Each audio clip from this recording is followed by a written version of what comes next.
Bapak Ibu yang kami muliakan, sebelum kita memasuki kajian pada pagi hari ini, izinkan kami membacakan satu buah pantun untuk menghangatkan suasana. Talam bukan sembarang talam, talam ini berlapis emas. Izinkan kami mengucapkan salam, mohon hadirin berkenan membalas. Assalamualaikum warahmatullahi wabarakatuh. Karena talam berlapis emas, maka jangan sekali-kali dicampur dengan ragi. Karena sepertinya salam saya belum berbalas dengan keras, maka izinkan untuk kami mengulangi sekali lagi. Assalamualaikum warahmatullahi wabarakatuh.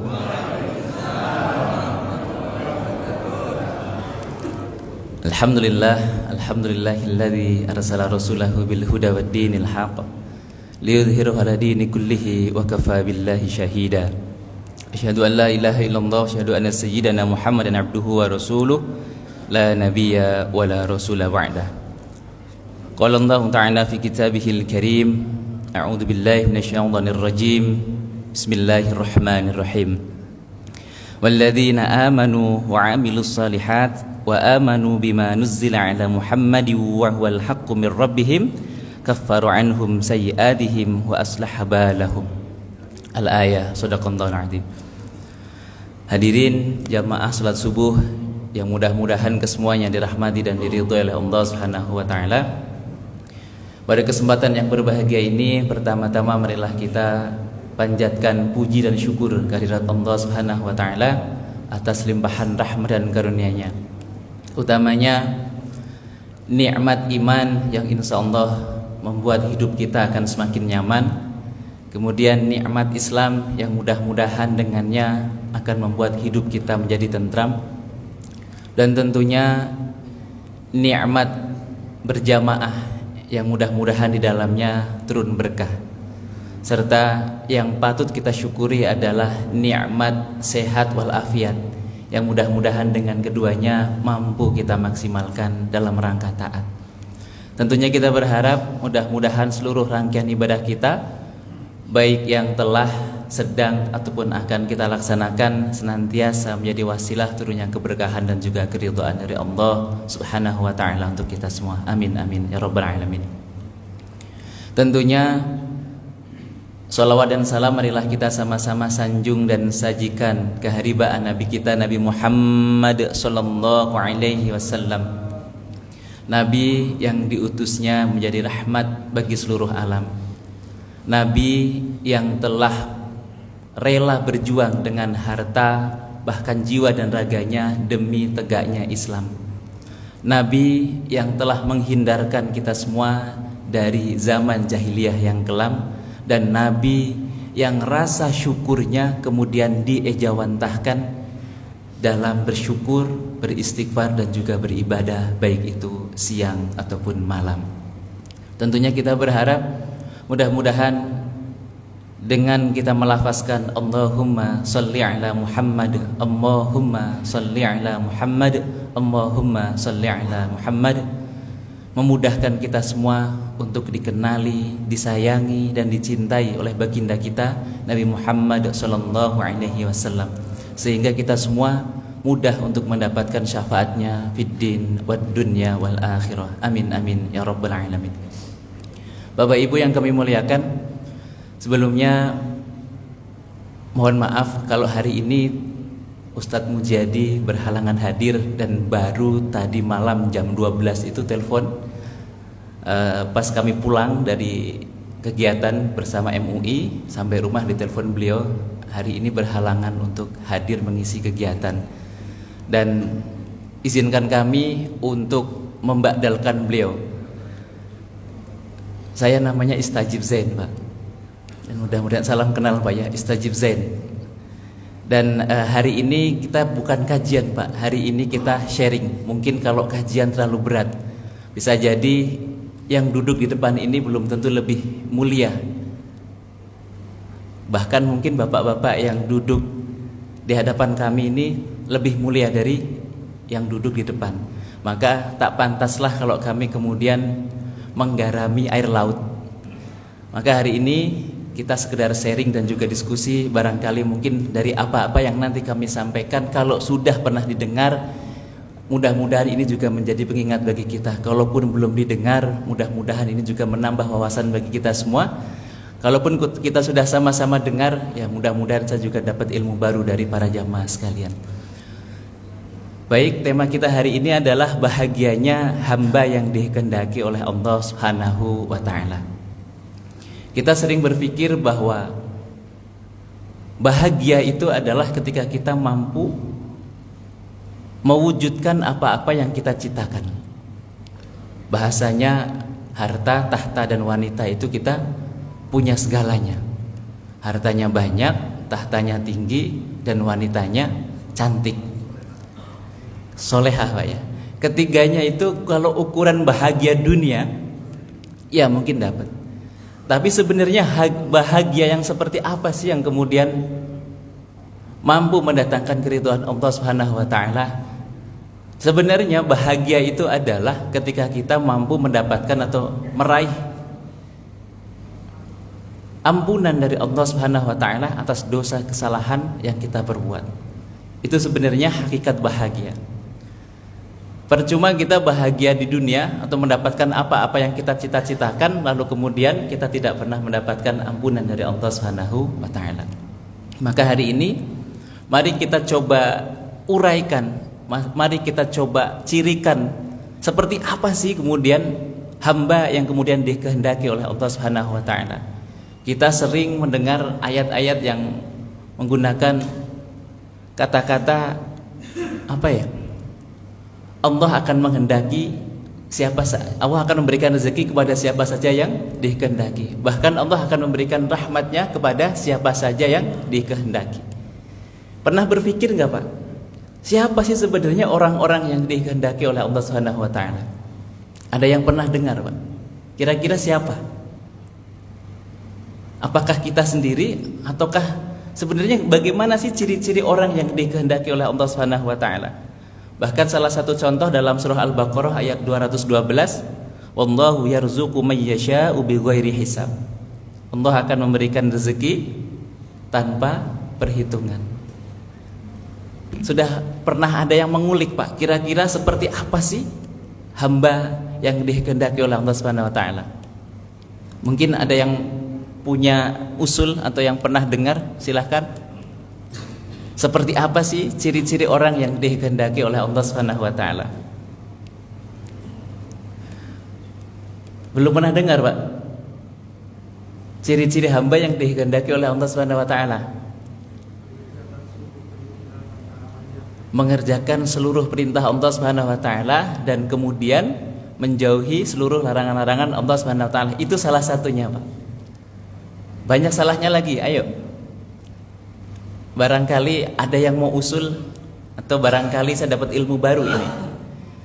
Selain menjalankan perintah Allah Subhanahu wa Ta'ala dan juga menjauhi larangan-larangan Allah Subhanahu wa Ta'ala, itu muttaqin. Ternyata itu salah satu dari sekian banyak hamba-hamba yang kemudian dikehendaki oleh Allah Subhanahu wa Ta'ala. Maka kami akan memulai dari satu hal yang kemudian satu kata nih Pak. Bukan satu kata ya, satu kalimat mungkin ya. Katanya banyak yang ingin menaklukkan dunia, tapi nyatanya justru dunia yang menaklukkannya. Faham dengan makna ini Pak? Katanya banyak yang ingin menaklukkan dunia, tapi nyatanya justru dunialah yang menaklukkan dirinya. Kenapa Pak? Bagaimana dunia akan tunduk padanya, sedang kepada Allah sang pemilik dunia dia tidak pernah mau tunduk untuk mengibadahinya. Ini yang perlu kita garis bawahi Pak. Seolah-olah hari ini kita mampu untuk menaklukkan dunia. Ya Pak, iya Pak. Dengan seolah-olah mendapatkan apa yang kita inginkan itu, seolah-olah dunia sudah takluk di hadapan kita. Padahal tanpa kita sadari justru dunialah yang kemudian menguasai kita, dan dunialah yang kemudian menaklukkan kita. Ini nanti ada kaitannya Pak dengan kenapa takluknya dunia kepada kita, dan justru atau kitakah yang kemudian takluk terhadap dunia, itu ada kaitannya dengan menjadi hamba yang dikehendaki oleh Allah Subhanahu wa taala. Maka ingat, ketika kesuksesan membuat kita sulit untuk mentaati Allah Subhanahu wa taala, maka dapat dipastikan kita sedang diperbudak dunia. Dan sukses itu hanya fata morgana. Padahal Allah janjikan akan senantiasa datangkan dunia pada siapa saja yang sungguh-sungguh dan juga istiqomah untuk mentaatinya. Kuncinya adalah siapa saja yang sungguh-sungguh dan istiqomah untuk mentaatinya. Ini bagian dari siapa saja yang kemudian dikehendaki oleh Allah Subhanahu wa taala. Jadi sudah menjadi target kita semua ingin menaklukkan dunia.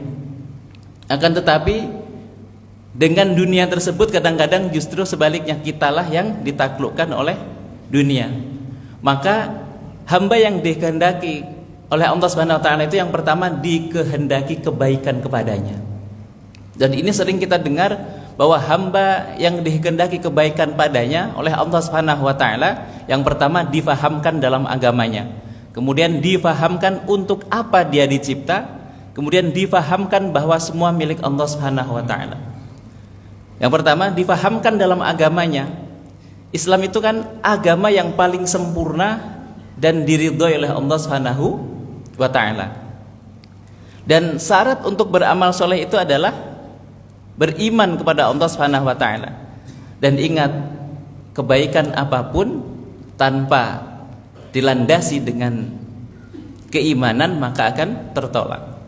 Dan keimanan itu sudah pasti ada pada diri kita yang kemudian memilih agama Islam sebagai pedoman hidupnya, sebagai agamanya. Jadi jika kita dikehendaki kebaikan oleh Allah Subhanahu wa taala, kita akan difahamkan dalam agama kita. Dan menyadarkan pada diri kita sendiri bahwa Islam itu adalah agama yang paling sempurna dan agama yang paling diridhoi oleh Allah Subhanahu wa taala. Innad dina 'indallahil Islam. Bahkan kalau kita berbuat baik sebaik apapun, mohon maaf kalau tidak dilandasi dengan keimanan kepada Allah Subhanahu wa taala tentunya, maka falyuqbal, akan tertolak seluruh amal kebaikan kita. Maka pastikan iman, amal soleh itu tidak bisa dipisahkan. Dia akan selalu bergandengan, karena keduanya ini memang bagaikan dua sisi mata uang yang tidak bisa dipisahkan. Amal soleh tanpa iman percuma, dan iman tanpa amal soleh itu tidak bisa membuktikan keimanannya. Maka dalam hal ini, jika Allah kehendaki kepada kita difahamkan tentang agama Islam ini, maka kita akan semakin mengerti untuk apa kemudian kita dicipta. Difahamkan untuk apa kita diciptakan, yaitu yang pertama beribadah, dan yang kedua menjaga kelestarian alam. Menjaga kelestarian alam semesta untuk memenuhi hak-hak Allah dan juga hak-hak sesama manusia. Dan ini yang dinamakan saleh. Saleh itu ketika kita mampu memenuhi hak-hak Allah Subhanahu wa taala dan juga mampu untuk memenuhi hak-hak sesama manusia. Maka pantaslah kemudian jika Allah mewajibkan kepada kita semua selaku ciptaannya dua hal. Yang pertama mengibadahinya, wa ma khalaqtul jinna wal insa illa liya'budun, bahwa tidak aku ciptakan jin dan manusia kecuali hanya untuk beribadah. Jadi sudah clear ya, tujuan kita diciptakan yang pertama adalah untuk beribadah kepada Allah Subhanahu wa taala. Kemudian yang kedua menjadi khalifah. Dalam arti lain atau dengan kata lain, menjaga kelestarian alam semesta. Menjaga kelestarian alam semesta. Agar apa? Dari generasi ke generasi itu bisa menikmati apa-apa yang Allah ciptakan. Maka wajiblah bagi kita untuk menjaga kelestarian alam semesta, untuk memenuhi hak-hak Allah Subhanahu wa taala dan juga hak-hak sesama manusia. Kalau dua unsur ini tidak terpenuhi, maka kita tidak menjadi hamba Allah yang dikehendaki ataupun menjadi hamba Allah yang dianggap soleh atau dicatat menjadi golongan yang soleh. Misalkan apa? Kita hanya beribadah tapi tidak peduli dengan lingkungan kita. Kita hanya beribadah tapi tidak peduli dengan kelestarian alam kita. Itu tidak memenuhi hak-hak Allah dan juga hak-hak dengan sesama manusia. Maka dua unsur ini harus dan wajib untuk dipenuhi. Jadi soleh itu tidak hanya soleh individual tetapi juga soleh secara sosial. Kalau hanya soleh individual rasa-rasanya percuma gitu Pak ya. Karena yang dinilai oleh Allah Subhanahu wa taala dua hal ini. Bagaimana kemudian dia beribadah dan bagaimana kemudian dia mampu untuk menjaga kelestarian alam semesta ini untuk keberlangsungan umat manusia. Kemudian difahamkan bahwa semua itu milik Allah Subhanahu wa taala. Apapun. Makanya ketika diuji agar kuat itu salah satunya kita mengembalikan segala sesuatunya kepada Allah Subhanahu wa taala. Inna lillahi wa inna ilaihi raji'un. Semuanya milik Allah Subhanahu wa taala dan kelak hanya kepada Allah lah kita semua akan dikembalikan. Itu yang wajib dan harus kita sadari Pak. Kalau kita tidak sadar betul bahwa segalanya milik Allah Subhanahu wa taala, maka kita akan merasa seolah-olah semuanya milik kita Pak. Padahal di dunia ini tidak ada yang benar-benar kita miliki Pak. Di dunia ini tidak ada yang benar-benar kita miliki. Kita harus menyadari hal itu Pak. Bahkan nafas ataupun udara yang kita hirup itu harus kita hembuskan lagi. Segala sesuatu yang kita konsumsi harus kita keluarkan lagi. Bahkan kata-kata yang sudah keluar dari mulut seseorang itu tidak mampu untuk kita tarik lagi dan menjadi hak orang lain. Maka hari ini pastikan, yang dapat dipastikan itu siapapun yang kemudian menyemai pasti dia akan menuai. Maka harus kita faham bahwa semuanya milik Allah Subhanahu wa taala dan tidak ada di dunia ini yang benar-benar kita miliki. Semuanya milik Allah Subhanahu wa taala. Dan sekarang ini apapun yang melekat pada diri kita itu hanya titipan. Yang mau tidak mau, suka tidak suka harus kita kembalikan. Sukarela atau dengan terpaksa harus dikembalikan kepada Allah Subhanahu wa taala. Jadi apapun yang melekat pada diri kita, mari kita persembahkan untuk mencari keridhaan Allah Subhanahu wa taala. Kemudian difahamkan fungsi agama. Bahwa fungsi agama itu mengikat, menuntun, menyelamatkan dan juga membahagiakan. Ini yang kadang-kadang belum kita sadari. Fungsi agama itu setidaknya ada 4. Yang pertama mengikat. Siapapun yang kemudian mengaku beragama, dia akan mengikatkan dirinya kepada tuntunan-tuntunan yang telah disyariatkan oleh Allah Subhanahu wa taala dan juga Rasulnya.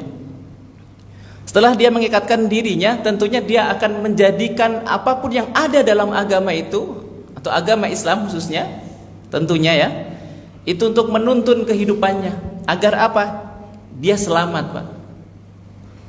Dia selamat di dunia dan insya Allah selamat sampai dengan akhirat. Dan ujung-ujungnya kalau kita sudah selamat dunia, tentunya kita akan menjadi hamba Allah yang bahagia.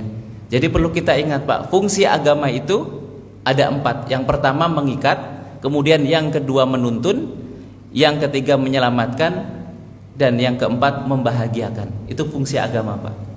Jadi kalau hari ini untuk apa kita beragama? Ya setidaknya ada 4. Mengikatkan diri kita kepada syariat-syariat yang telah ditentukan oleh Allah Subhanahu wa taala dan menjadikan syariat itu tuntunan bagi kita untuk menjalankan hidup dan kehidupan yang bisa kita jalankan. Kemudian kita berharap dengan mengikuti tuntunan-tuntunan dalam agama tersebut mampu menyelamatkan kita, mampu menyelamatkan keluarga kita dan mampu menyelamatkan orang-orang sekitar kita.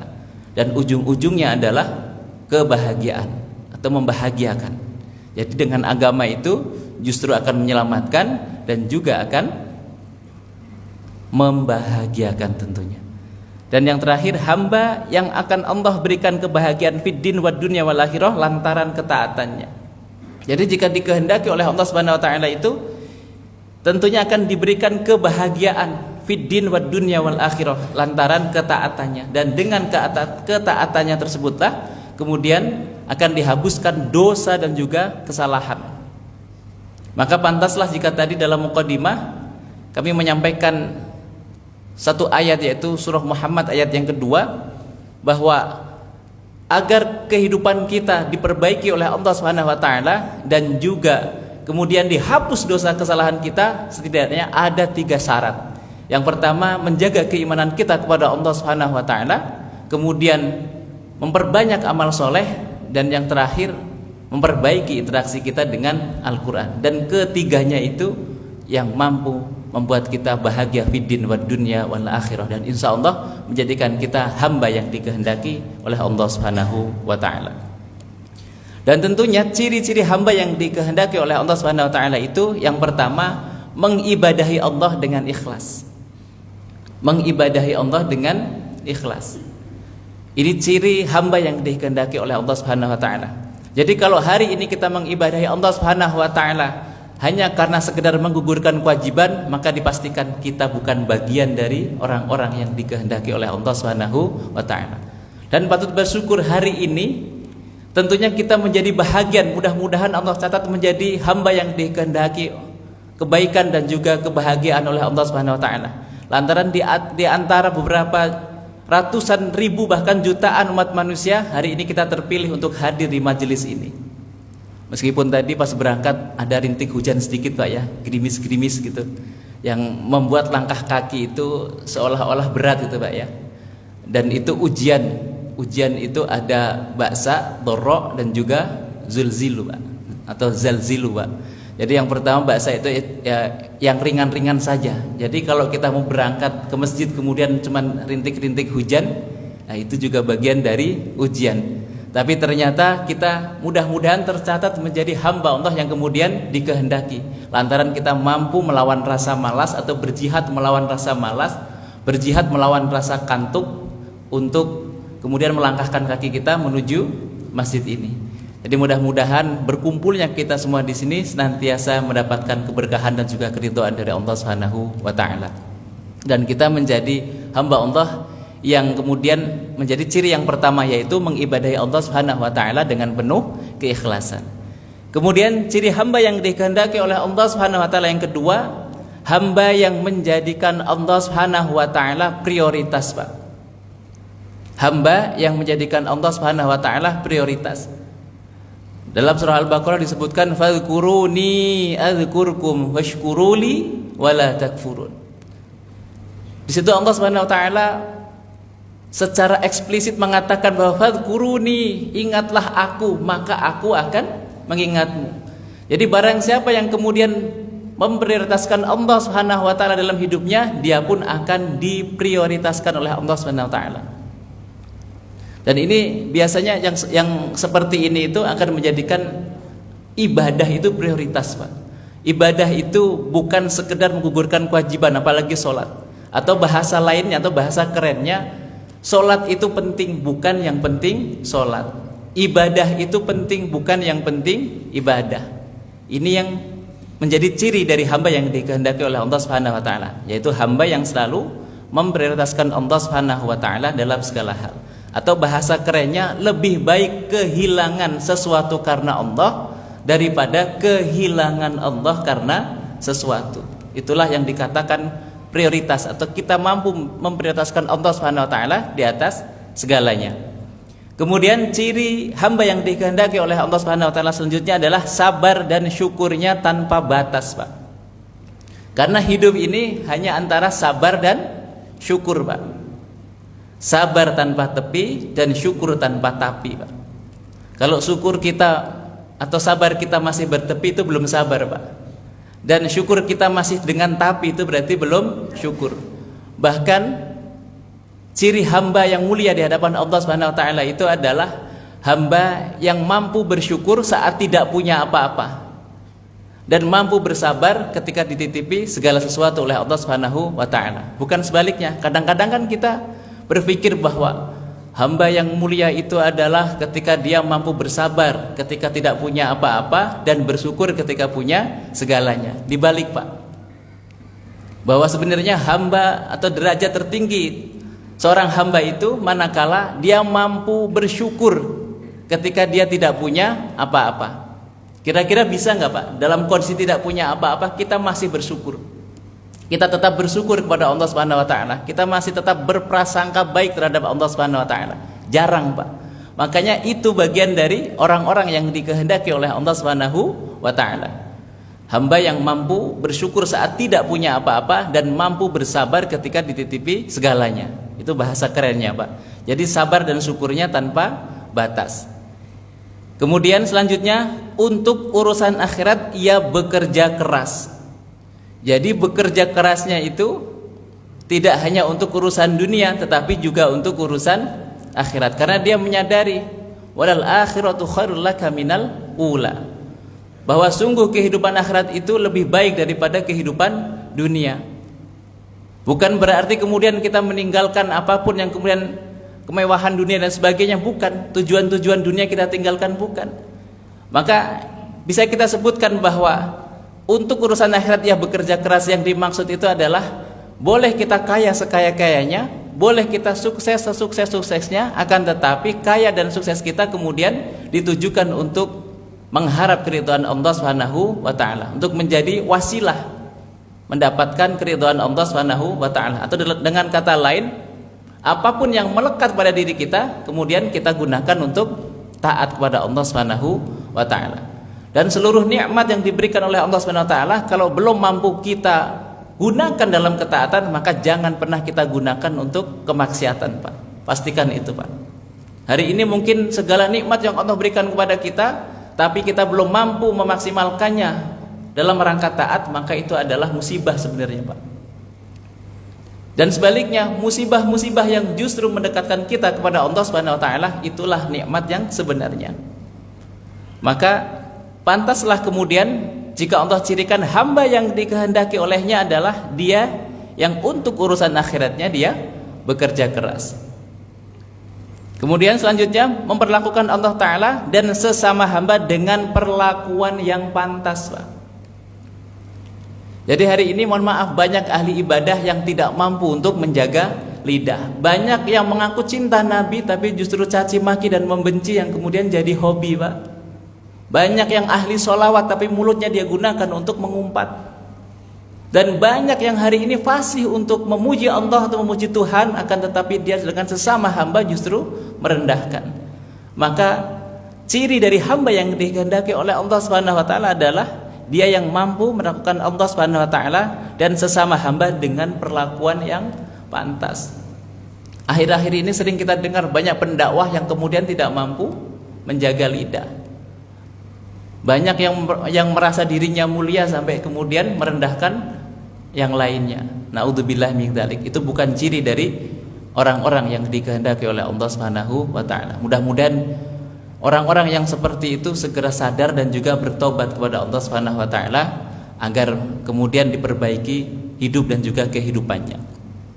Kemudian ciri hamba yang dikehendaki oleh Allah Subhanahu wa taala selanjutnya adalah terhadap perintah Allah Subhanahu wa taala ia bergegas.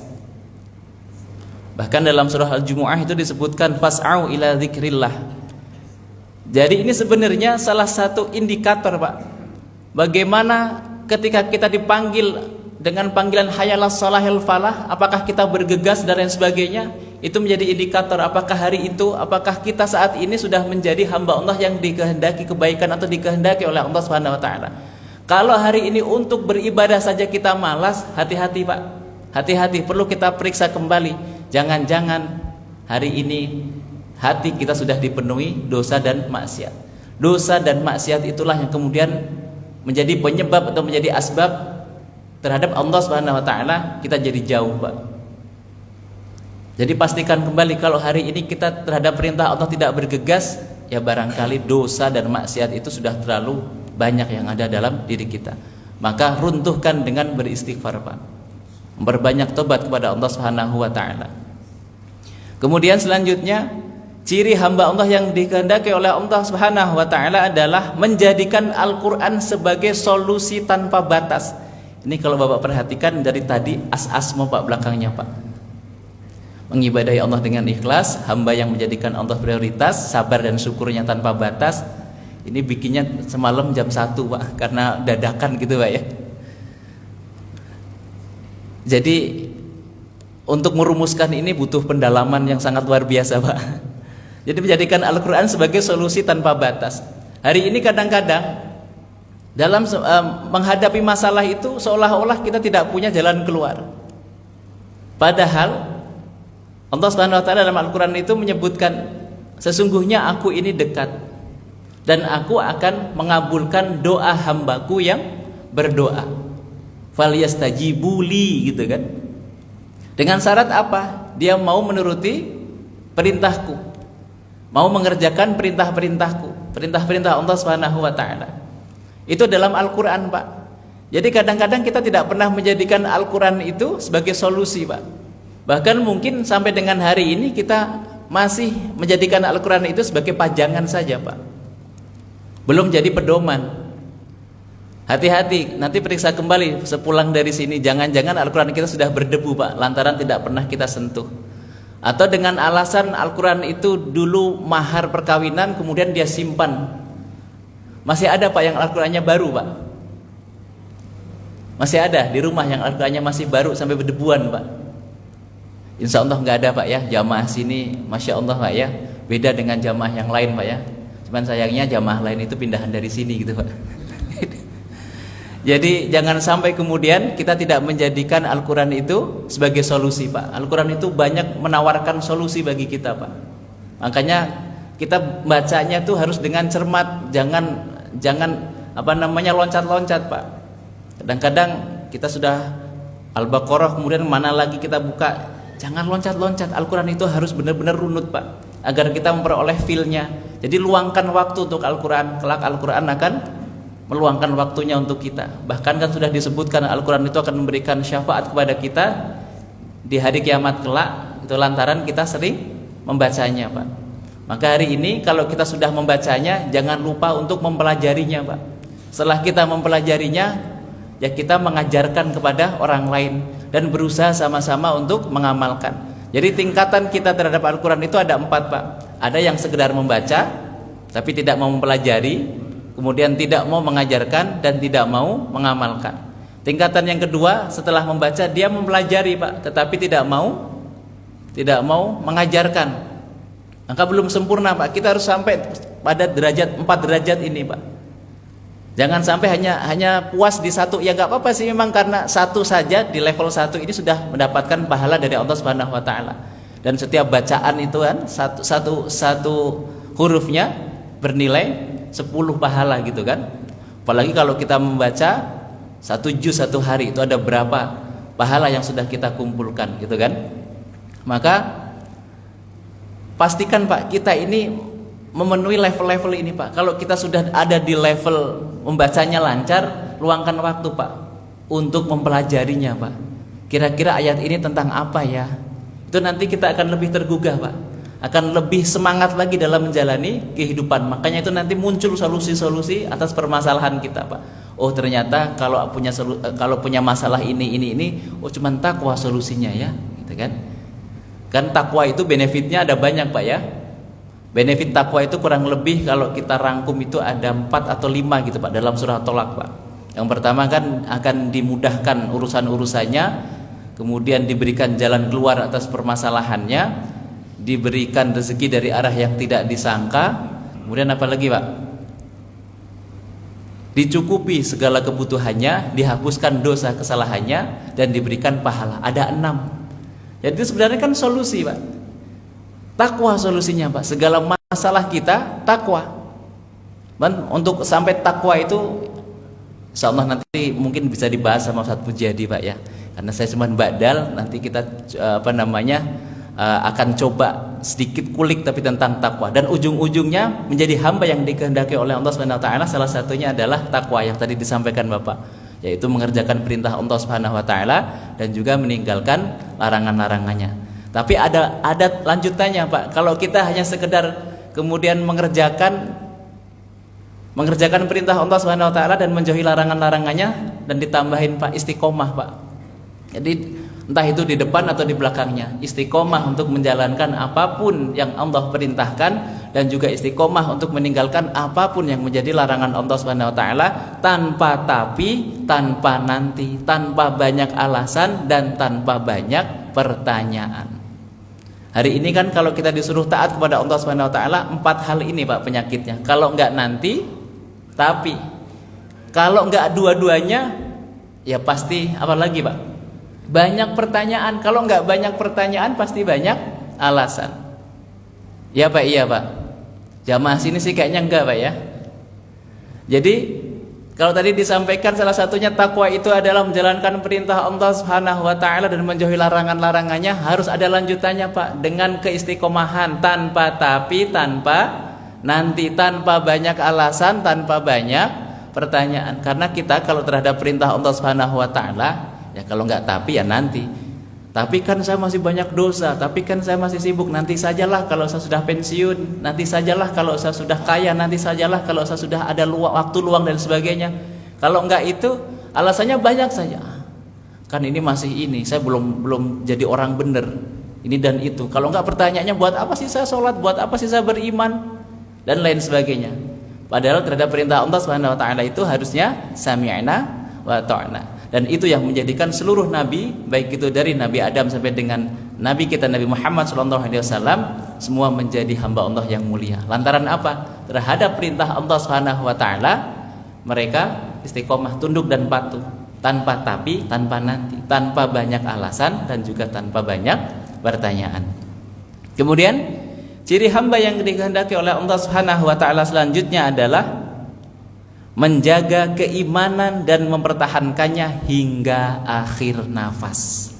As lagi Pak ya. As lagi nih yang belakangnya Pak. Menjaga keimanan dan mempertahankannya hingga akhir nafas.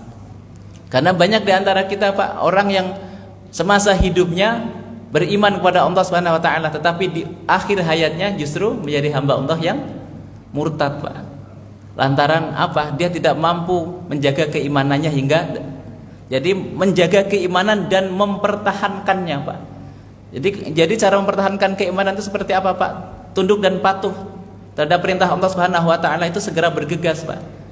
Jadi iman itu kan fluktuatif kan ya, kadang naik kadang turun, naik dengan ketaatan, turun dengan kemaksiatan. Maka susah Pak kalau tidak kita pertahankan Pak. Harus kita jaga dan juga pertahankan. Jangan hanya dijaga tok Pak, tapi harus dipertahankan. Di level mana? Keimanan itu sebenarnya bisa kita ukur Pak dengan diri kita sendiri. Indikatornya apa? Kalau terhadap perintah Allah Subhanahu wa taala kemudian kita malas, nah itu kita perlu ukur diri kita. Kita perlu koreksi diri kita. Mana ya kira-kira, apakah saya terlalu banyak makan barang haram, ataukah saya banyak kemudian menyakiti hati orang lain dan lain sebagainya. Lalu segera bertobat mohon ampun kepada Allah Subhanahu wa ta'ala atas segala dosa dan khilaf yang kita kerjakan. Maka iman itu dijaganya dengan meningkatkan ketaatan kepada Allah Subhanahu wa ta'ala, dan semaksimal mungkin kita menjauhi yang namanya kemaksiatan.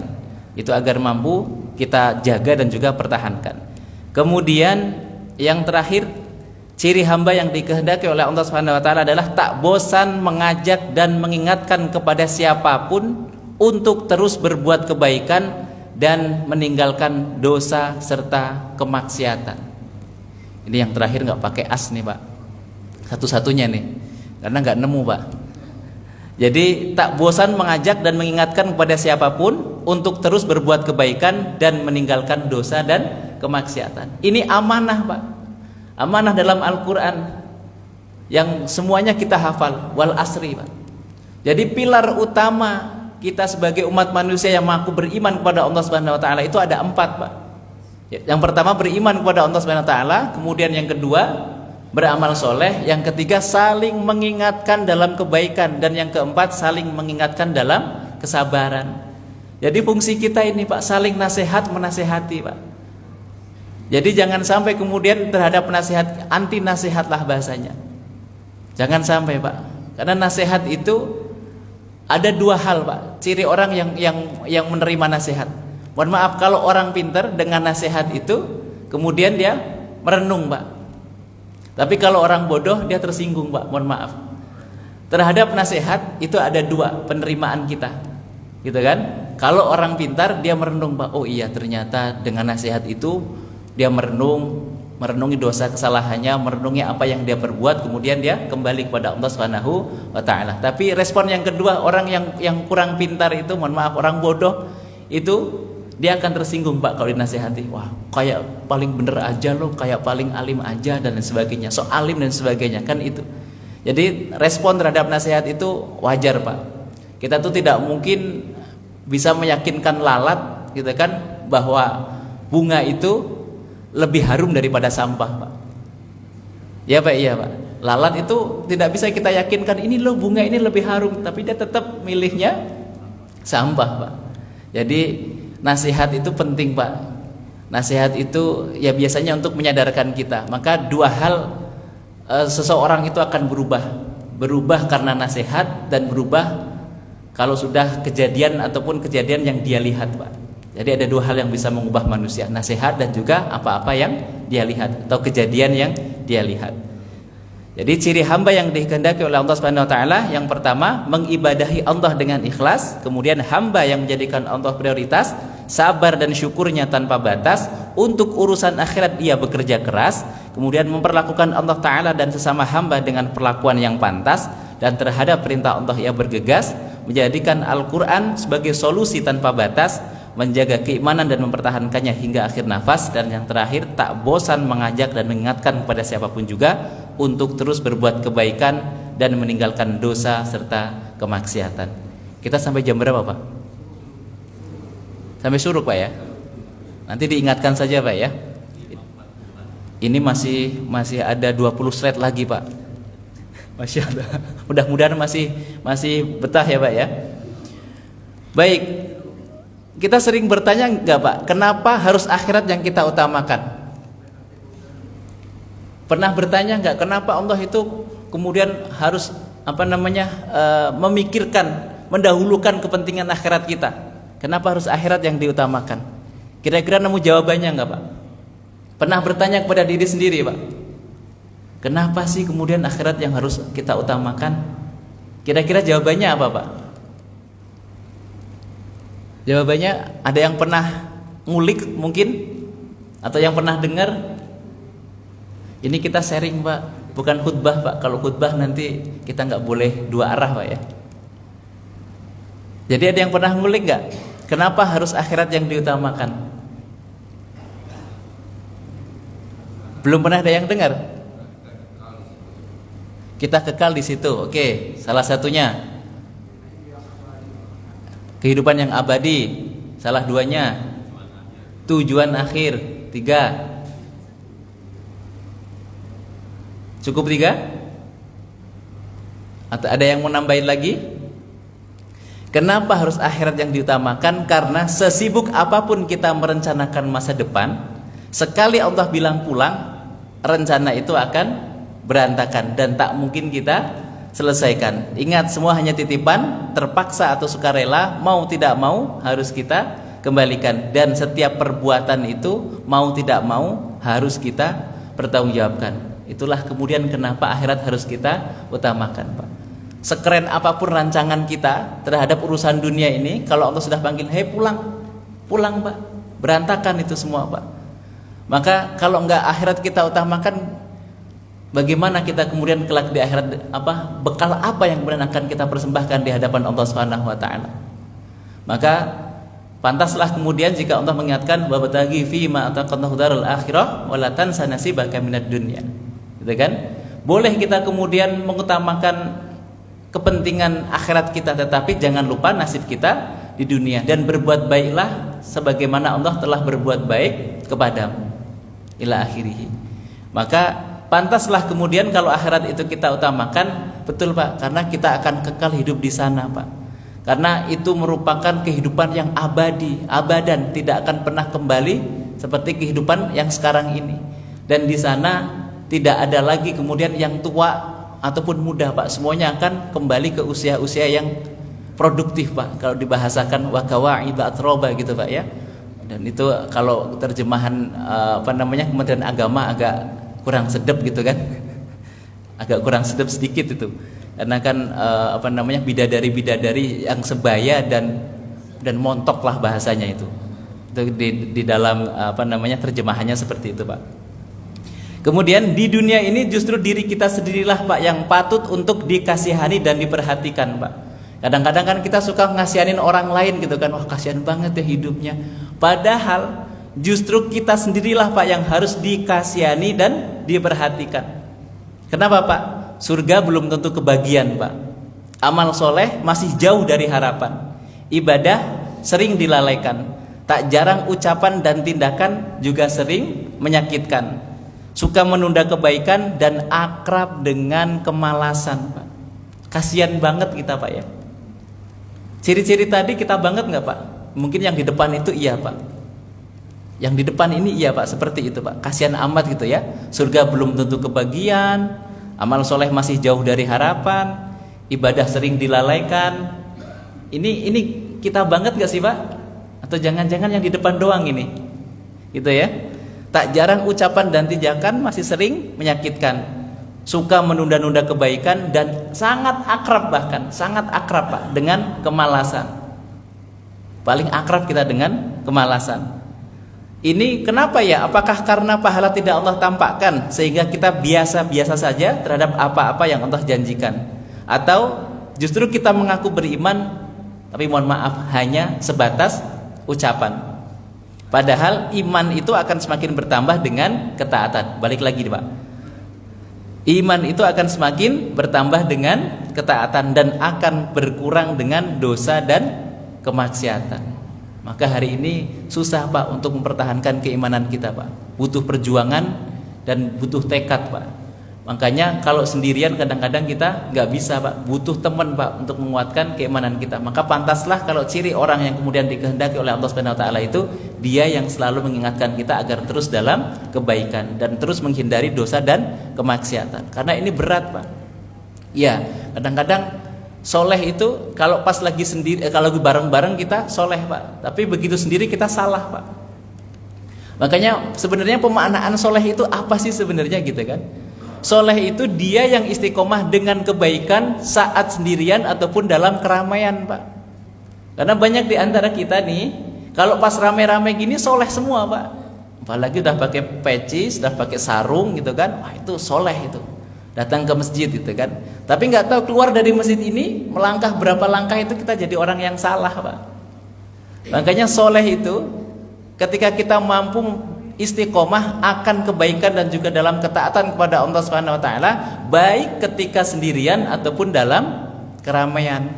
Dan ini salah satu cara untuk kemudian menjaga keimanan dan juga mempertahankan keimanan kita, Pak. Allah memberi kita waktu 24 jam dalam satu hari, Pak. Iya, Pak, iya, Pak.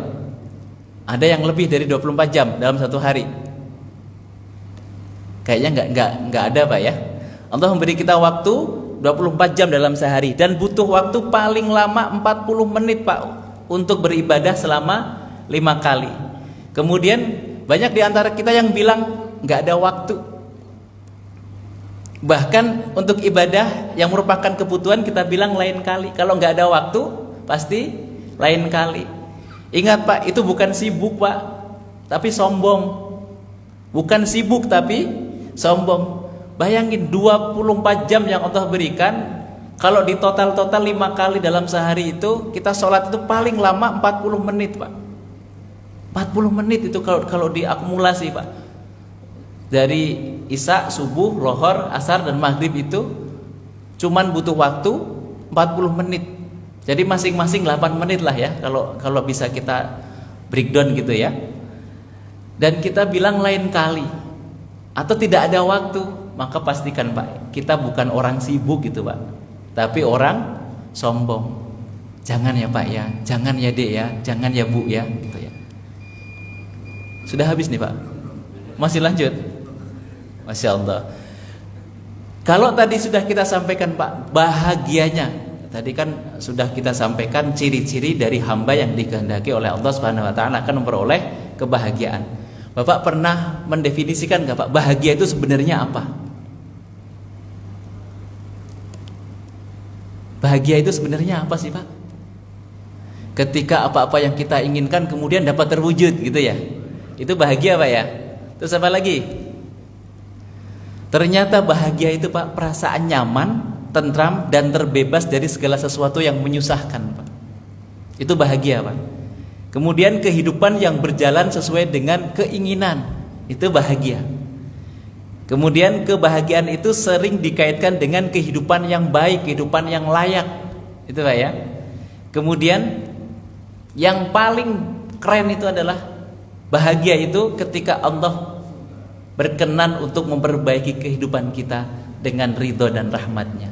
Ini yang sesungguhnya Pak, kebahagiaan Pak. Jadi kalau memang kita bisa bahagia dunia, ya coba kita kemudian rancang untuk kebahagiaan kita di akhirat. Hari ini banyak yang keren bisa merancang kehidupan dunianya gitu kan. Dia mampu merancang nanti di umur sekian saya harus lulus kuliah, setelah lulus kuliah saya nanti harus bekerja di sini, setelah ini saya menikah, setelah itu saya punya keluarga, setelah punya keluarga saya punya rumah, setelah punya rumah saya punya mobil dan sebagainya. Saya punya anak yang banyak, punya anak yang soleh dan sebagainya. Kita mampu Pak merancang kehidupan dunia dengan sebegitu rigidnya Pak. Tetapi kadang-kadang kita tidak pernah bisa dan memikirkan untuk merancang bagaimana akhir kehidupan kita Pak. Bahkan merancang bagaimana agar kita kemudian bahagia di akhirat kelak. Padahal kan kebahagiaan tadi, apapun yang Allah titipkan kepada kita, jika kita mampu untuk menjadikannya wasilah untuk mendapatkan keridhaan dan juga ampunan dari Allah Subhanahu wa taala, maka itu adalah bahagia. Maka pastikan Pak, apapun yang melekat pada diri kita hari ini, sudahkah kita gunakan untuk taat kepada Allah Subhanahu wa taala? Atau sebaliknya, apapun nikmat yang Allah berikan kepada kita hari ini, jangan-jangan sudah kita gunakan dalam rangka maksiat Pak. Naudzubillah min dzalik. Maka kalau yang seperti itu, sebanyak apapun yang Allah berikan kemudian tidak mampu dia gunakan dalam ketaatan, maka itu bukan yang dinamakan bahagia Pak. Justru itu akan menjerumuskannya untuk masuk ke dalam nerakanya Allah Subhanahu wa taala. Dan ini biasanya arti kebahagiaan kalau bagi seorang istri itu ketika tercukupi nafkah lahir dan batinnya. Ini kalau ibu-ibu nih biasanya bahagia kalau sudah tercukupi nafkah lahir dan batinnya. Kemudian bahagia bagi seorang suami. Apa coba kebahagiaan bagi seorang suami? Ketika istri dan anaknya patuh terhadapnya, itu sudah merupakan bahagia yang sangat luar biasa. Ya Pak, iya Pak. Anak dan istri kita nurut aja tuh udah seneng banget kan Pak? Ya Pak, iya Pak. Wah, yang paling kencang ini biasanya ada masalah ini Pak.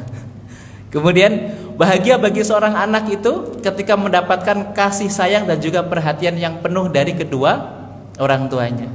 Jadi ukuran bahagia seorang istri itu ketika tercukupi nafkah lahir dan batinnya. Kalau seorang suami itu ketika seorang istri dan anak itu patuh terhadap dirinya. Kemudian kalau bahagia seorang anak itu ketika dia mampu mendapatkan kasih dan sayang serta perhatian yang penuh dari kedua orang tuanya.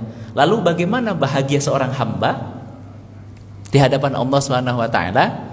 Bahagia bagi seorang hamba di hadapan Allah Subhanahu wa taala ketika dia menjadi bagian dari yang Allah kehendaki, mudah dalam beramal soleh, dengan Pak ya, mudah dalam beribadah, lancar rezekinya, sabar dalam setiap ujian dan mendapatkan ampunan dari Allah Subhanahu wa taala. Tentu kita harus menjadi hamba Allah yang dikehendaki Pak untuk memperoleh ini semua Pak. Kadang-kadang kan hari ini kita hanya minta tenang, hanya minta senang Pak, dan lupa untuk minta tenang Pak. Ya Pak, iya Pak. Banyakan dari kita, banyak yang hanya minta senang, dia lupa untuk minta tenang. Padahal jika kita lihat banyak kemudian orang yang hidupnya seolah-olah senang padahal dia tidak tenang Pak. Maka kalau minta sama Allah, jangan hanya minta senang Pak, minta senang sekaligus tenang. Karena kalau senang toh kita nggak tenang kan percuma Pak, gitu kan? Dan orang yang tenang, senang itu juga belum tentu menenangkan gitu. Makanya minta dua-duanya Pak sekaligus Pak, minta tenang dan juga minta senang dan juga minta tenang. Agar apa? Ya kita mudah dalam beramal soleh, kemudian mudah dalam beribadah. Pengen gak sih Pak?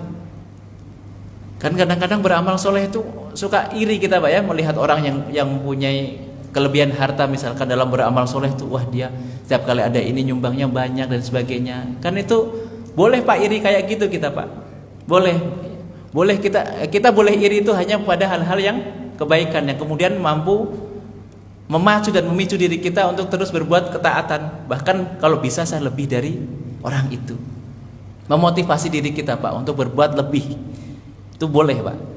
Jadi menjadi bagian yang Allah kehendaki, mudah dalam amal soleh, mudah dalam beribadah, lancar rezeki, sabar dalam ujian, dan mendapatkan ampunan dari Allah Subhanahu wa taala, diterima amal ibadah, dan kelak mendapatkan surga Allah Subhanahu wa taala. Ini yang harus kita impikan Pak.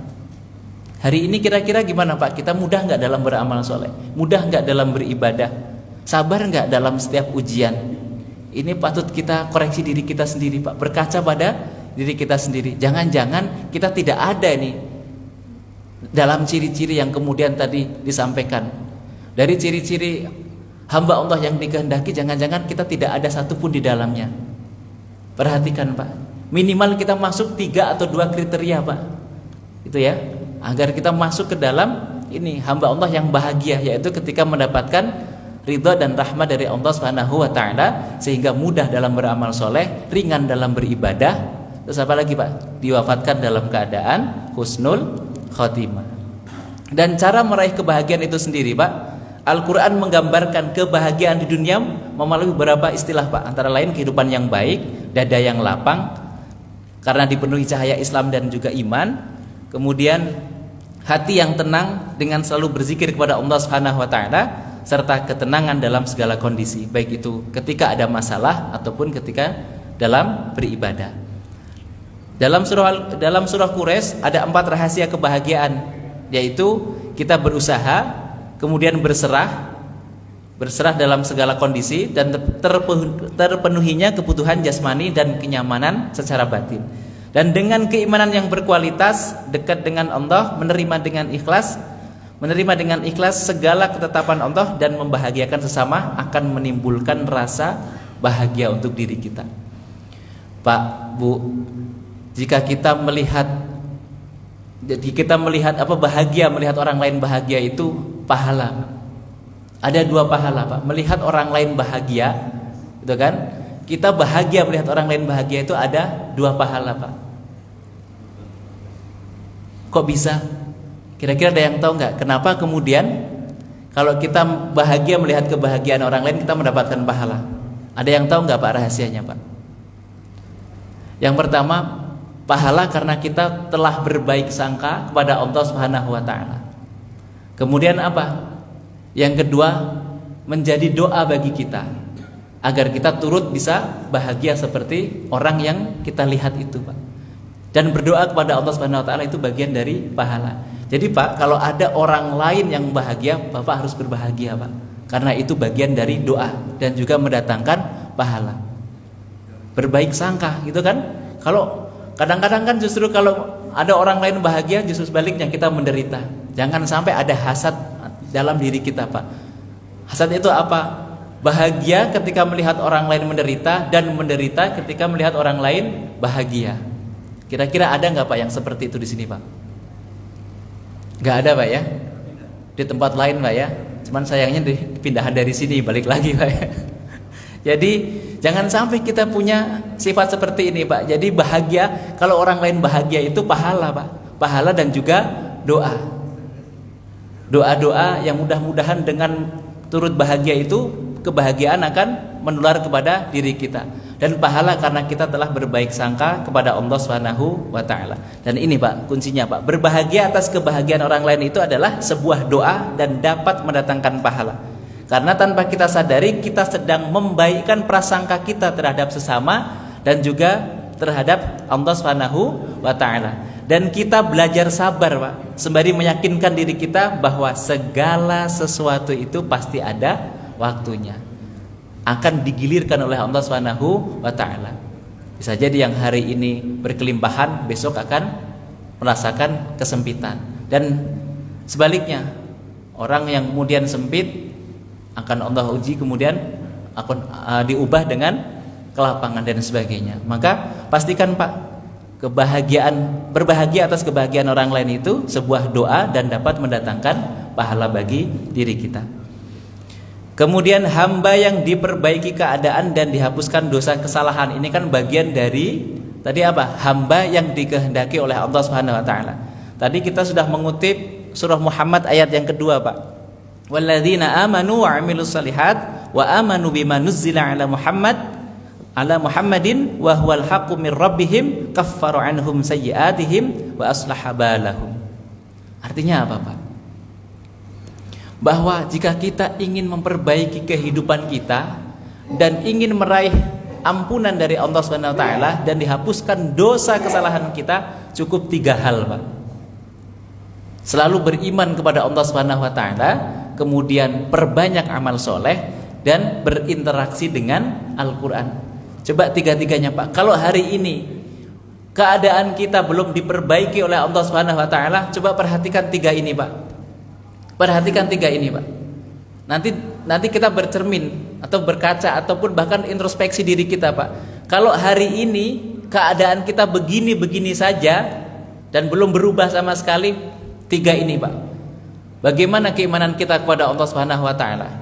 Jangan-jangan kita beriman kepada Allah Subhanahu wa taala tapi kita belum beriman kepada nabi, belum beriman kepada kitab-kitabnya, belum beriman kepada malaikatnya, belum beriman kepada kitab-kitabnya, malaikatnya dan juga qada dan qadar serta hari akhir, Pak.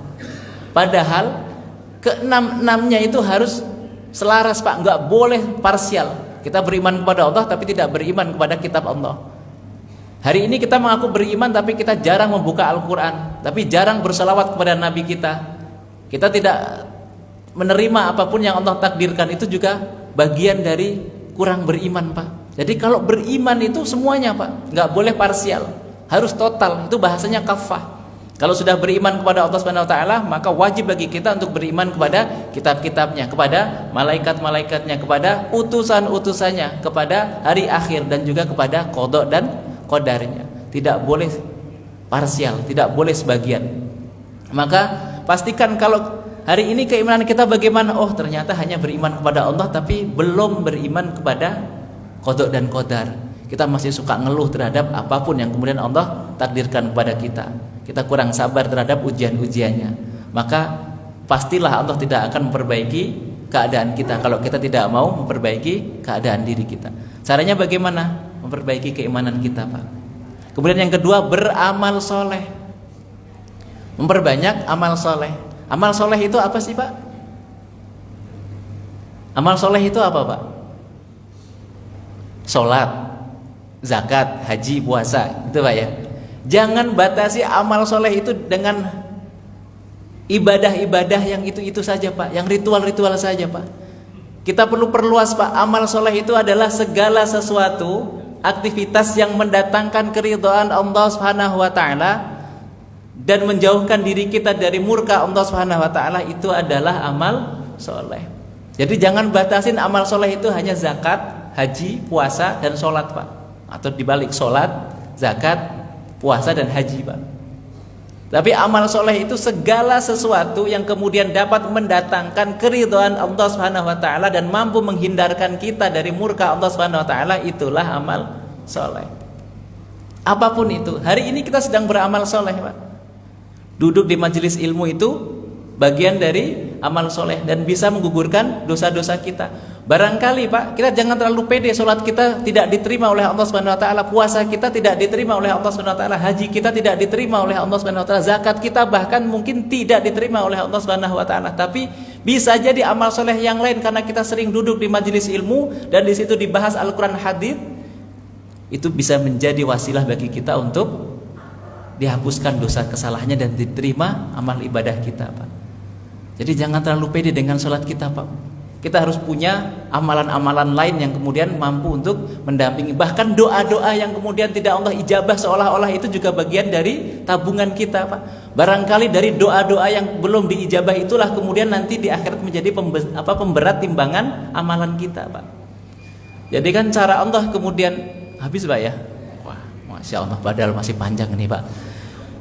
Mudah-mudahan lain kali bisa kita lanjutkan, Pak, ya. Kita tetap berdoa kepada Allah Subhanahu wa taala, mudah-mudahan menjadi hamba Allah yang kemudian dikehendaki oleh Allah Subhanahu wa taala. Tentunya menjadi hamba yang dimudahkan segala urusannya, dilancarkan rezekinya, dimudahkan dalam beribadah, dimudahkan dalam amal soleh, dimasukkan ke dalam surganya Allah Subhanahu wa taala, diampuni dosa-dosanya, dan mudah-mudahan kita semua diwafatkan dalam keadaan husnul khotimah. Ala hadiniyah. Al-Fatihah. A'udzu billahi minasyaitonir rajim. Bismillahirrahmanirrahim. Alhamdulillahirabbil alamin arrahmanir rahim maliki yaumiddin. Iyyaka na'budu wa iyyaka nasta'in. Ihdinas siratal mustaqim siratal ladzina an'amta 'alaihim ghairil maghdubi 'alaihim waladdallin. Amin. Allahumma shalli 'ala sayyidina Muhammadin wa sahabati Rasulillah ajma'in. Wa'fu anna ya karim wa'fu anna ya rahim bi rahmatika ya arhamar rahimin. Rabbana zalamna anfusana wa illam taghfir lana wa tarhamna lanakunanna minal khasirin.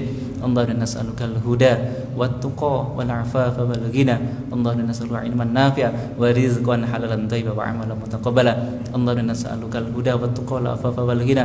Allahumma nas'aluka khairal mas'alah wa khairal du'a wa khairal umur wa khairal amal wa khairal ibadah wa khairal istiqamah wa khairal sihah wal 'afiyah wa khairal najah wal hayah wal mamat wa sabit wa saqil mawazina wa haqiq imanana wa rafa' darajatina wa taqabbal min kulli ibadina bi rahmatika ya arhamar rahimin. Rabbana atina fid dunya hasanah wa fil akhirati hasanah wa qina adzabannar walhamdulillahi rabbil alamin. Demikian yang dapat kami sampaikan, mudah-mudahan yang sedikit ini senantiasa mendatangkan kebermanfaatan. Usikum wa nafsi bitaqwallah. Assalamualaikum warahmatullahi wabarakatuh.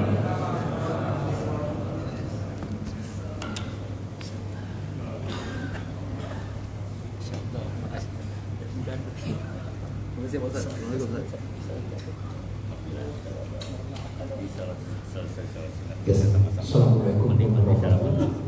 Sampaikan para bapak ibu rahimahullah, setelah melaksanakan sholat subuh, kita menikmati jalan yang serta memperbaiki secara begitu utara. Demikian informasi yang kami sampaikan. Wabillahi taufiq wal hidayah. Assalamualaikum warahmatullahi wabarakatuh.